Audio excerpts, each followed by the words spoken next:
Hello and welcome. I'm Scott Dennis. And I'm Haley Wilgus. Thank you for joining us. The right to vote for more than 80 Anna Maria Island residents was challenged Tuesday. The voters who attempted to cast their ballots on Election Day were forced to cast a provisional ballot that had to be reviewed. But as ABC 7's Bobeth Yates tells us tonight, those ballots were actually counted. Bobeth? Yeah, after a review by the canvassing board, more than half of those challenge ballots have been officially counted.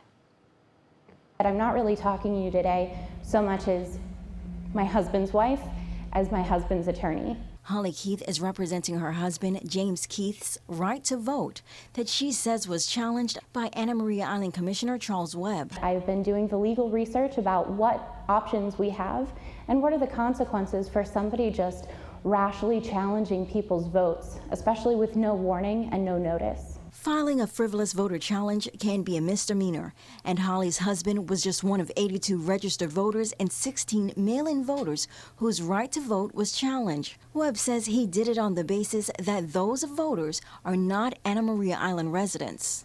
I'm well aware of the penalties. It is not frivolous. Frivolous is, I don't like my neighbors, so I'm going to file an objection against them. That's frivolous. Webb says he filed the complaint because in previous elections, vacation renters were illegally voting on local elections and unfairly impacting the results. And his actions were done to ensure that did not happen again. The very basis that they are registered at a vacation rental, and that vacation rental rents weekly, that meets the burden. And then we went further than that.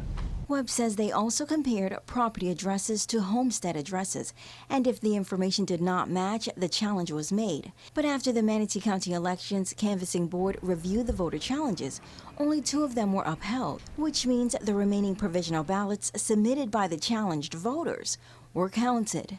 Still, Keith isn't happy. One of the things that we're going to be doing is sending in an election complaint to the Department of State.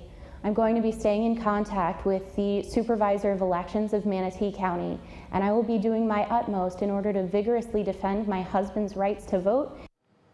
Now the Department of State will decide if official charges will be filed against Webb. Webb says he did all of his research to make sure this was not frivolous. Back to you.